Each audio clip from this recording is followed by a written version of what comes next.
Taiwan dan China diketahui kerap berseteru dalam banyak hal mulai dari kedaulatan wilayah hingga soal COVID-19.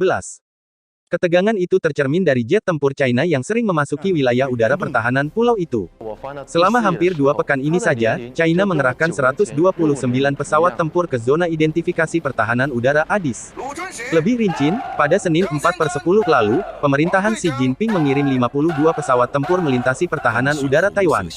Jumlah itu disebut yang tertinggi sejak secara terbuka Taiwan melaporkan serangan pesawat tempur China dari tahun lalu.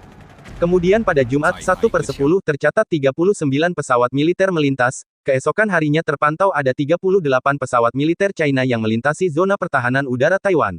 Jenis pesawat tempur yang melintas adalah 26 jet tempur J-16, 10 jet tempur Su-30, 2 pesawat Y-8 dan 1 pesawat KJ-500.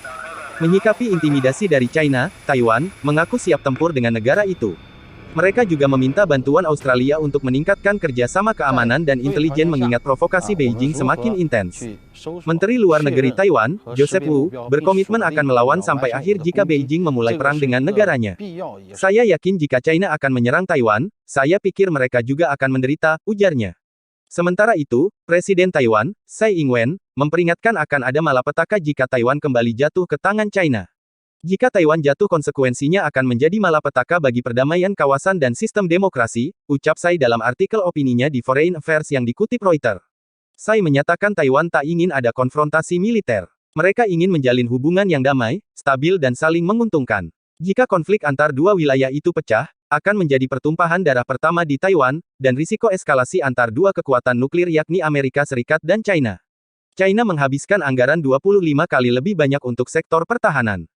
Sementara Taiwan tengah berusaha mereformasi militer dan alutsistanya. Taiwan juga memiliki fakta pertahanan dengan AS, dengan perjanjian pertama bersama Sino-AS 1954.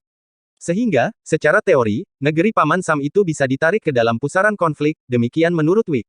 China Taiwan dan China AS juga kerap bersitegang di Laut China Selatan. Beijing mengaku akan melakukan segala upaya bahkan bila perlu dengan paksaan untuk mempertahankan wilayah Taiwan. Jika AS tak melakukan intervensi, China akan dengan mudah menjadi kekuatan dominan di Asia.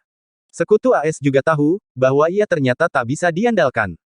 China dan Taiwan merupakan satu suku dan ras ibarat darat dan lautan. Keduanya akan selalu ada ikatan. Perpecahan berawal dari perseteruan ideologi. China yang beraliran kiri. Menilik sejarah, Taiwan dan China pernah terlibat perang saudara dari 1927 hingga 1949.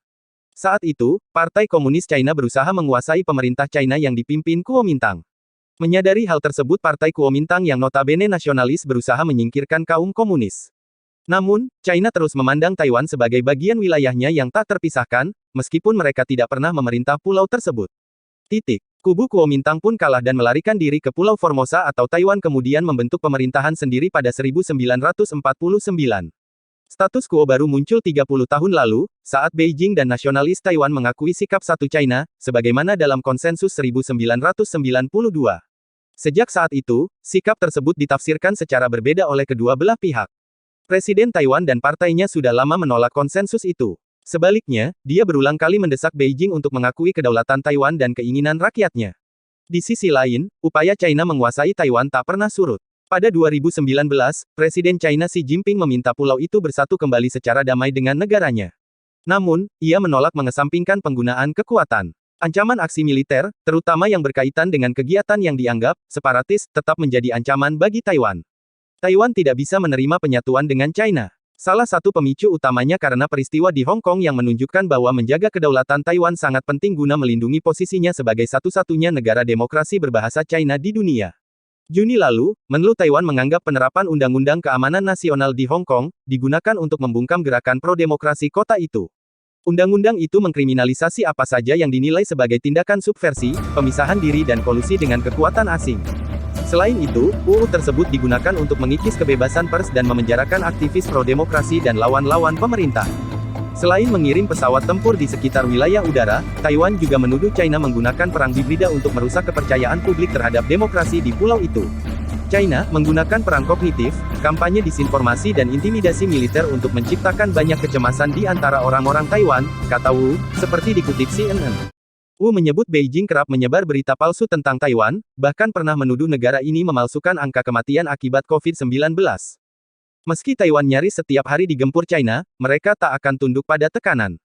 Pemerintah juga akan berhati-hati walaupun sudah mengantongi dukungan dari komunitas internasional. Pergerakan China di kawasan Asia Pasifik dan Asia Tenggara belakangan ini melonjak sehingga memicu protes sejumlah negara dan membuat gaduh kawasan. Dalam beberapa bulan belakangan, pergerakan China kian masif dengan pengerahan kapal hingga jet-jet tempur ke wilayah negara-negara kawasan Asia. China dilaporkan mengerahkan kapal riset, Haiyang DZ-10, yang terdeteksi berada di Laut Natuna Utara sejak akhir Agustus lalu. Peneliti Indonesia Ocean Justice Initiative (OJI) Imam Prakoso, mengatakan bahwa kapal riset itu berada di perairan Natuna sejak tanggal 31 Agustus hingga tanggal 29 September dan baru-baru ini kembali lagi. Dari pergerakannya, kapal itu diduga melakukan riset. Juru bicara Kementerian Luar Negeri, Teuku Faizasyah, mengatakan bahwa kehadiran kapal China itu sudah sesuai dengan UNCLOS. Kalau di laut lepas boleh melintas berdasarkan UNCLOS, ujar Faizasyah melalui pesan singkat kepada knindonesia.com. Namun, Faizasyah belum menjawab pertanyaan mengenai izin bagi kapal China tersebut untuk melakukan riset di Natuna. Di lain sisi, Imam mengatakan bahwa TNI Angkatan Laut sudah mengerahkan Kri Bontang untuk melakukan bayang-bayang terhadap kapal riset China tersebut pada 15 dan tanggal 16 September. Kepala Dinas Penerangan Koarmada I, Laode Muhammad, juga menegaskan bahwa pengawasan terhadap kapal asing yang berada di Laut Natuna Utara akan tetap dilakukan. Laode juga menuturkan bahwa perlu pembuktian lebih lanjut untuk menentukan kapal China itu memang dikerahkan guna melakukan riset atau bukan. Serta di negara sebelah kita, Malaysia menyatakan China telah melanggar hukum lokal dan internasional dengan penerobosan kapal di Sabah dan Sarawak tersebut. Namun, mereka tak menjelaskan lebih rinci penerobosan yang dimaksud. Juni lalu, negeri jiran juga melayangkan protes resminya kepada Beijing usai 16 jet tempur China melintas di kawasan ZEE Malaysia di kawasan sengketa di LCS. Serta, pada Mei lalu, Filipina juga berseteru dengan negeri tirai bambu karena kehadiran ratusan kapal China di kawasan sengketa di Laut China Selatan, tepatnya di Pulau Titu. Filipina meyakini kapal-kapal ini diawaki oleh milisi. Sementara itu, China menyebut kapal-kapal ini hanya armada penangkap ikan yang berlindung dari cuaca buruk. Filipina mengklaim Pulau Titu atau disebut Pak Asa merupakan bagian integral mereka. Di sisi lain, China membangun kota mini dengan landasan pacu, hanggar, dan rudal di Subi Reef, sekitar 25 km dari Titu.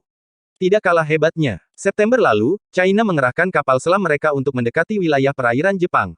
Jepang melaporkan bahwa mereka mendeteksi kapal selam yang melintas di perairan dekat Pulau Amami Oshima, Prefektur Koshigaya. Tak jauh dari lokasi itu, mereka juga mendeteksi kapal perusak milik Angkatan Laut China. Berdasarkan aturan, kapal yang melintas di wilayah itu seharusnya wajib memberitahukan identitas kepada AL Jepang. Insiden ini pun dinilai dapat memperkeruh ketegangan di perairan Pasifik antara kedua negara ini.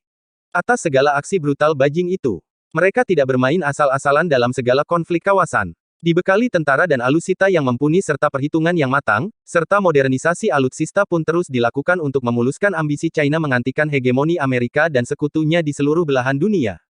Bahkan Presiden China pada tanggal 7 kemarin memperingatkan dunia bahwa Perang Dunia Ketiga bisa terjadi kapan saja.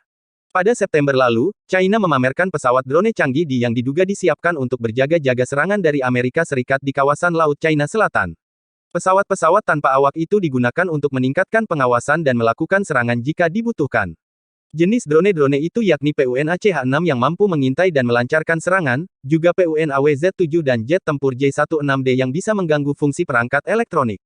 Berlarutnya ketegangan antara Amerika dan China hanya akan menguntungkan China, hendaknya, konflik regional antara China dan seluruh kawasan Asia Pasifik dan Asia Tenggara, harus segera diselesaikan baik lewat diplomasi atau bahkan perang. Salam riuh dan gak bikin gaduh.